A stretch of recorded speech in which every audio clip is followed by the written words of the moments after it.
The congressional hearing featured a video replay of the big lie, the phony account of Pat Tillman's heroism given at his memorial service. Pat sacrificed himself so his brothers could live. I'm the guy that told America how he died basically at that memorial, and it was incorrect. That Navy SEAL says he relied on Tillman's largely fictitious Silver Star citation, which said Tillman died engaging the enemy instead of from friendly fire. No one admits writing the inflated account, but this is what really happened to Pat Tillman. Tillman's platoon was on a mission in eastern Afghanistan along the Pakistan border. His platoon was trying to flush out enemy Taliban or Al-Qaeda fighters. CNN took these Army topographic maps of the location where Pat Tillman was killed and independently created the first detailed television animation of what happened to Tillman and the Army Rangers that day. The platoon's problems began with a broken-down Humvee, which had to be towed by a local truck and was slowing the platoon. The platoon was split into two groups, on orders of a commander at a base far away, according to Army documents. The split was ordered over the objections of the platoon leader. There was a concern back at the base that the broken Humvee was causing unacceptable delays to the mission. CNN military analyst retired Brigadier General David Grange has commanded Rangers himself and also lost a soldier to friendly fire. Here you had the senior guy on the ground saying, I don't want to split my force. Someone that's not there on the ground, but in a radio and a tactical operations center saying, split it.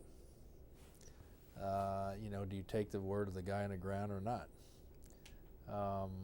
Usually the guy on the ground knows what's going on. Corporal Tillman was with the first group that pressed on, moving safely through a deep canyon and arriving at a small village. The second group, with the Humvee in tow, included Tillman's younger brother Kevin, who also enlisted with Pat after September 11th. That second convoy, led by the truck towing the broken Humvee, followed a different route, but found the terrain too rugged. So they backtracked and followed the first group deep into the narrow canyon. Though they were just a half hour back, the first group was unaware the second group was coming up behind them. In the canyon, the second group was ambushed from above by enemy fighters. There was confusion in the force. People were scared. Very restricted terrain. Sun's going down, a lot of shadows. So the light is not dark enough to use night vision goggles, but it's in between. To add to the confusion, in the deep canyon, the two groups lost radio contact. But Pat Tillman's group heard the gunfire back in the canyon and turned back to help. Tillman, as described in his Silver Star citation, showed great courage under fire in leading a small rifle team, including an Afghan soldier, to the top of the ridge to engage the enemy. Down below, a Humvee armed with a .50 caliber machine gun and 4 soldiers with other weapons pulled out from behind the truck and broken Humvee. As they emerged from the canyon, the soldiers in the vehicle were firing with an abandon that one Army investigator would later say demonstrated gross negligence. The soldiers would later say they thought the enemy was all around them. As they fired in all directions, they began hitting U.S. troops. Down in the village, the platoon leader was hit in the face, and another soldier shot in the leg. From Tillman's position up on the ridge came anguished cries of alarm. First, the friendly Afghan soldier was shot and killed by the soldiers in the Ranger vehicle. The soldier standing alongside Tillman described what he witnessed in a sworn statement. A vehicle with a .50 cal rolled into our sight and started to unload on top of us. Tillman and I were yelling, "Stop! Stop! Friendlies! Friendlies! Cease fire!" But they couldn't hear us.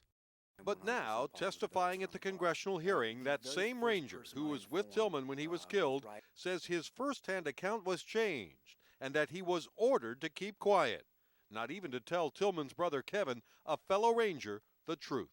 I wanted right off the bat to let the family know what had happened, especially Kevin, because I worked with him in the platoon, and I knew that him and the family both needed, or all needed, to know what had happened.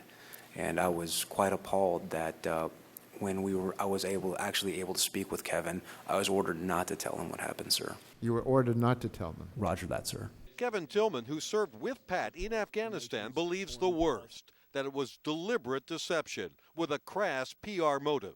And we believe the strategy had the intended effect It shifted the focus from the grotesque torture at Abu Ghraib and a downward spiral of an illegal act of aggression to a great American who died a hero's death. Our family will never be satisfied. We'll never have Pat back. But what is so outrageous is this isn't about Pat. This is about what they did to Pat and what they did to a nation.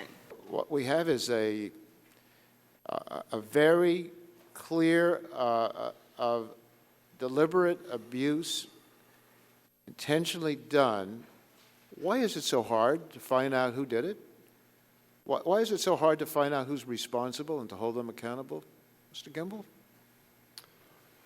We believe that we did find out who's accountable. It's going to be up to the Army to determine what to do with it. What the Army has done is fault 9 officers, including 4 generals, but none face criminal charges. And what 4 separate investigations have failed to answer is the key question. Who started the lie and why? Jamie McIntyre, CNN, The Pentagon.